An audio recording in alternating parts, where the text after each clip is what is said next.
And we are back with the head coach of the U.S. men's national team, Gregg Berhalter. We'll begin with questions and start with Ron Blum from the Associated Press. Hey, Gregg. For Christian, what was the exact nature of his injury? Was it a grade 1 sprain, grade 2, anything in addition to the sprain? Is he fit enough to start tomorrow or to play? And did Tuchel's advice of caution impact you? And also, why did you refuse to make him available to speak with us? I love how you slipped that one in there at the end, Ron. We didn't refuse to make him available. You know, that's... We're told you clear all decisions of who speaks to us. Oh, my goodness. No. I think there's a conversation about who's going to be available for the press conference. And, you know, I guess Tyler did it today. Yeah. And, you know, we think he's in this case, we think it was a good choice. But regarding Christian, he's not going to start the game tomorrow. You know, it's not, you know, Tuchel, it was kind of strange to hear that text come out from Tuchel because, you know, we use common sense. Christian was back training for 3 days before these games, before the game that he played the first time in Malmo. And then that was a midweek game on Wednesday, I think. And then I think he got another maybe day of training before the next game against Burnley. So he's been training for 4 days. And common sense is going to tell us you can't start a guy in a game like this when he's only been training for 4 days and he's been out for 2 months. You know, so, you know, I understand Tuchel's concern. You know, our idea wasn't, you know, to play him 180 minutes in this trip anyway. He's not going to start tomorrow. You know, hopefully he'll get some playing time. We'll put him on the field, and he can make an impact and help us get the result that we want. But in terms of the exact injury, you know, that's something that, you know, I think I'd be more comfortable with Chelsea talking about. But it's not a secret. It was an ankle sprain, and, you know, he was getting treatment for it. And just for clarification as we move forward, Gregg is not responsible for the choices of who participates in media. And Christian did do several media interviews during the week this week. Next, we'll go to Stephen Goff from the Washington Post. Hey, Gregg. Thanks for your time. Along the lines of Christian, you had him in camp all week. What have you seen from him physically, fitness-wise, how his ankle has reacted, and I guess just your general observations and what plan you have in place at this moment for him over the next few days. He looks good. I mean, for us, it was about assessing him, giving him a couple good days of training, building him up to this point where we can make him available. And, you know, that was the whole idea. He's a guy that I think you want him to be able to help your team no matter where he is, right? And for us, it was assessing him, again, working with our medical staff and getting him ready to play. You know, he will be ready to play. He won't start the game, and hopefully we can get him on in this game. Next will be Grant Wall. Gregg, is there any update on your goalkeeper situation? What have you seen this week from your goalkeepers to help you make a decision on who you want to start? They're both great goalkeepers, no question about it. And we've seen that in camp this week. Zach's going to start the game tomorrow. But, you know, there's very little separating them at this stage, and we could have just as easily went with Matt, but we decided to play Zach.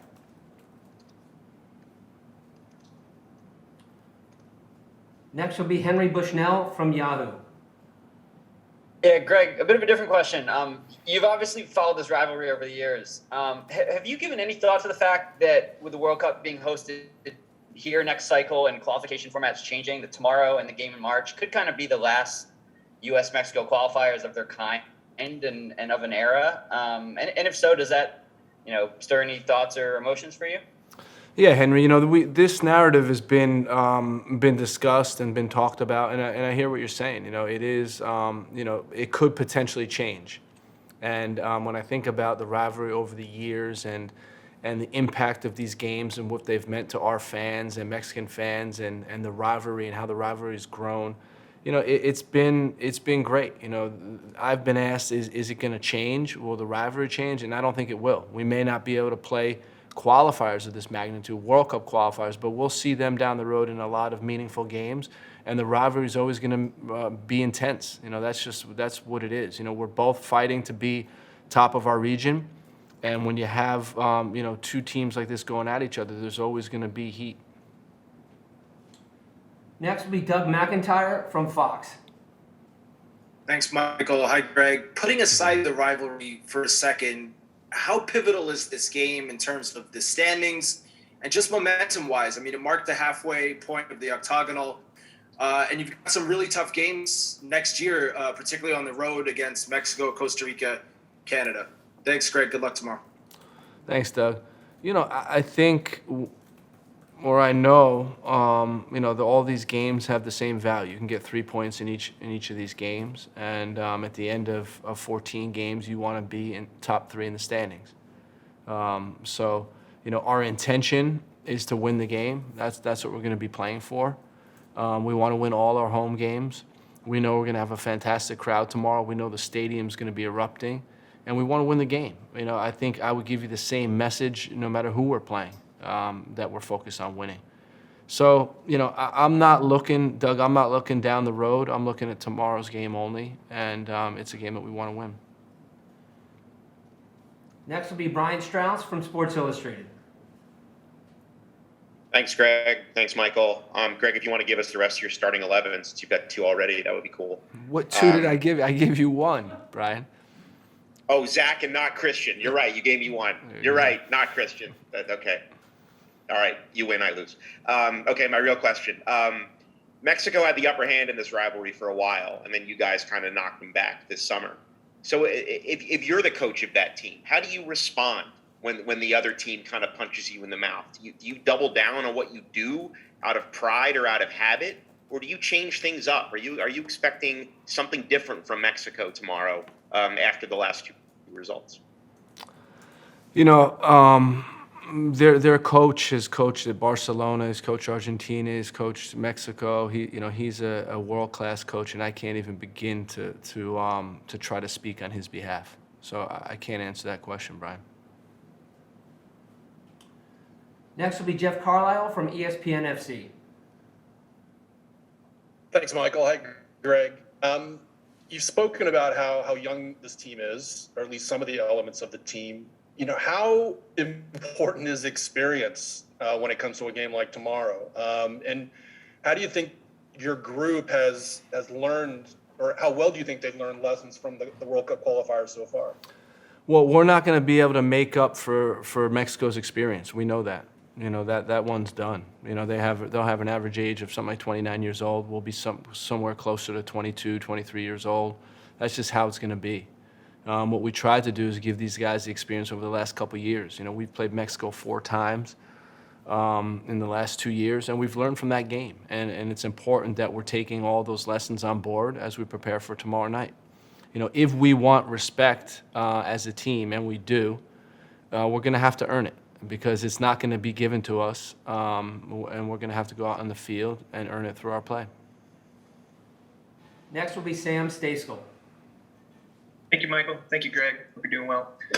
As Jeff just mentioned, this is a young group, vast majority of them in their first qualifier against Mexico. How do you think they feel about this rivalry? And do you think their perception of the rivalry is any different than what it was for you and your teammates back when you were playing in it? I don't. Well, their perception, I know, is an intense rivalry. I think everybody knows what this game is about. When you play in front of filled-up stadiums at your home, and it's 95% Mexican fans, you learn really quickly what this rivalry is about. When you see the passion on the field, but how both teams compete against each other, you know what the rivalry is about. So for us, despite being a young group, we know exactly what this is about. When you hear things, coming out from their camp that we want to be them, we're looking at some mirror that's Mexico and we want to see ourselves or something like that. Like, it shows that we have a long way to go to get the respect of Mexico. And the 2 victories in the summer, I guess, didn't do a lot to get that, and we're going to have to do it tomorrow by our play on the field. Next will be Emily Olson from USA Today. Thanks, Michael. Greg, to that point, I asked Tyler this question as well, but what are you expecting from the leadership on the field during these games that are going to be physical, hard fought? There's going to be a lot of in-game changes and fight happening. What do you expect from a guy like Tyler or other leaders on the field during this game? It's just regulating ourselves. I think that's the most important thing. You know, we've been a part of a lot of these games. We know exactly what these games are about, and it's about who can stay calm but still compete at the 100% level. And that's the trick. There's a line that you don't want to cross, but you need to get to that line if you want to be successful. So, yeah, you know, in any position, you know, whoever's on the field, whoever's on the substitute bench, whoever's a solution for us, we want the same thing, for them to understand their role, to go in and execute it, and go all the way to that line. Next will be Charles Bone from MLSsoccer.com. Hi, Greg. I start this question knowing that you've had successes with your dual national recruiting, including Ricardo, who's a huge get for you and has performed really well. So I want to acknowledge at the start, but we had great reporting from Henry Bushnell about the lengths you guys have gone to create a home field advantage and make sure that there's as few Mexican fans as possible in the stadium tomorrow, which I understand the competitive benefits of that. But I wanted to ask if there's any concern about the message that sends to potential U.S. fans among Latino populations, which Cincinnati is not one of the places that has a high percentage of Latino fans, and especially in the context of competing for Mexican-American dual nationals to come and play for your team. You know, we take pride in having Latino fans, and that's something that's important to us, and we hope in the future, you know, guys like Ricardo Pepi will help us get more Latino fans. And, you know, when you're talking about a World Cup qualifier, you know, it's really important to have a pro-U.S. crowd, and whether that's Latinos in the stands or not, we want a pro-U.S. crowd. And it's not always easy to ensure that. I think we learned from mistakes in the past. You know, personally, I played in games in Washington, D.C., where, you know, we're playing against Guatemala, we're playing against Honduras, and it's not a pro-U.S. crowd. If you look back to last cycle, the Costa Rica game in New York, you could argue it wasn't a complete pro-U.S. crowd. So for us, it's just about understanding what competition we're in, and trying to get a crowd that's going to push us and get behind us and really really help this team be successful. It's not about you know, what nationality you are or what demographic you're in. Next is Iva Skolarsep from SBI Soccer. Greg, when you took over as coach, obviously you had your idea of how you wanted to play. You had your system that you planned to implement, and obviously as a coach, it can change over time. How has the kind of makeup of the pool, the player pool, which you have so many dynamic players, so many players who love to press and have big engines, how did the makeup of that group change your approach and change your kind of model, and how important is that ability of the group to press, to get all over the field, to be one of the fastest groups the U.S. has ever had? How important is that going to be against a team like Mexico in getting them out of their comfort zone? Yeah, so when you think about, you know, when I took over in December of 2018, if you think we have a young team now, you know, take this same player pool and bring it back 2 years. You know, so for us, it was about time, just letting time elapse, letting the players mature, letting the players grow, and then, you know, and then being able to take advantage of the strengths and the profiles of our player pool. You know, if you look at even the Gold Cup final, you know, the roster tomorrow looks a lot different than the Gold Cup final in 2019. Or you look at some of these other games that we've played early on, you know, it's a different roster now. So part of that was giving the player pool time to develop, having the profiles in mind, and then when you have everyone together in camp, being able to execute on that. So when you talk about a guy like Yunus Musa and Tyler Adams and Weston McKennie and you know, Miles Robinson, you know, these are guys that, you know, fully have the capability to play at a high tempo and also thrive in duels, thrive in covering ground and pressing. So, for us, it's something that we had in mind, but it took time to fully bring out. But it is important to what we do for sure. Next will be Kevin Baxter from the Los Angeles Times. Thanks, Michael, and thanks, Greg. Thanks for your time. There's been a lot of questions about the makeup of the crowd. This is the 6th straight qualifier, I believe, that the U.S. has played Mexico in the state of Ohio. You played in one of those.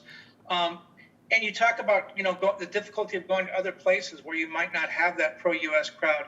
I know you don't want to think about Mexico or speak for Mexico, but on their side, they're used to having a lot of fans at their games, and they don't get that in Ohio.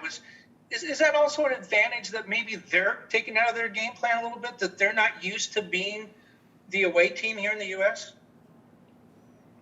I hope so.